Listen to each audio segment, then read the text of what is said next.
आहेत। या ठिकाणी आपण पाहतात सिडको हाडको आज या ठिकाणी पूर्ण भगवा झालेला आहे। मला वाटतं या ठिकाणी 200 ते 300 कार्यकर्ते या ठिकाणी आज पक्ष प्रवेश घेतला आहे। त्यानिमित्त या ठिकाणी आपण चर्चा करतो। भाऊ काय खरंच मनापासून आनंद होतोय की सिडको हाडको या भागामध्ये शिवसेनेची यापूर्वी सुद्धा चांगली ताकद या ठिकाणी राहिलेली आहे आणि आज प्रमोद ढवळे यांच्या मित्रमंडळाने सुद्धा शेकडो कार्यकर्ते घेऊन शिवसेनेमध्ये जाहीर प्रवेश केलेला आहे। ज्या पद्धतीनं राज्याचे लोकप्रिय उपमुख्यमंत्री एकनाथरावजी शिंदे साहेब शिवसेनेचे मुख्य नेते यांच्यावरती महाराष्ट्रामध्ये सर्व जनता विश्वास ठेवून आहे आणि आज नांदेडमध्ये सुद्धा त्यांच्यावरती विश्वास ठेवून आमचे नेते आदरणीय हेमंतभाऊ पाटील यांच्यावरती विश्वास ठेवून शिवसेनेमध्ये प्रमोद ढवळे यांचं मित्रमंडळाने मोठ्या प्रमाणामध्ये शेकडो कार्यकर्त्यासहित या ठिकाणी जाहीर प्रवेश केलेला आहे आणि निश्चित आम्हाला खात्री आहे की आज प्रमोद ढवळे यांच्या आमच्या पक्ष प्रवेशाच्या निमित्तानं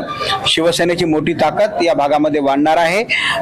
कारण तर उद्या होऊ घातलेल्या महानगरपालिकेच्या निवडणुकीमध्ये प्रमोद ढवळे यांच्यावरती चांगली जबाबदारी आम्हाला द्यायची आहे आणि निश्चित या भागामध्ये जास्तीचे नगरसेवक आम्हाला निवडून आणायचे आहेत आणि महानगरपालिकेवरती भगवा फडकायचा आहे। आज या पक्षप्रवेशासाठी शिवसेनेचे जिल्हा प्रमुख विनय पाटील गिरडे यांच्या कार्यालयावरती शिवसेनेच्या पक्ष कार्यालयावरती आपण पक्ष प्रवेश सोहळा या ठिकाणी ठेवलेला आहे। उपस्थित आमच्यासोबत शिवसेनेच्या भागाचे शहर प्रमुख सुहास पाटील खराणे आहेत, युवा सेनेचे जिल्हा प्रमुख बाळू पाटील मोरे आहेत आणि शिवसेनेचे सर्वच पदाधिकारी यांच्या उपस्थितीमध्ये जाहीर प्रवेश शेकडो कार्यकर्त्यांचा या ठिकाणी झालेला आहे आणि मनापासून मी प्रमोद ढवळे यांना शुभेच्छा देतो आणि त्यांच्या हातून पुढे शिवसेनेचं असं कार्य जोरामध्ये व्हावं अशा शुभेच्छा त्या ठिकाणी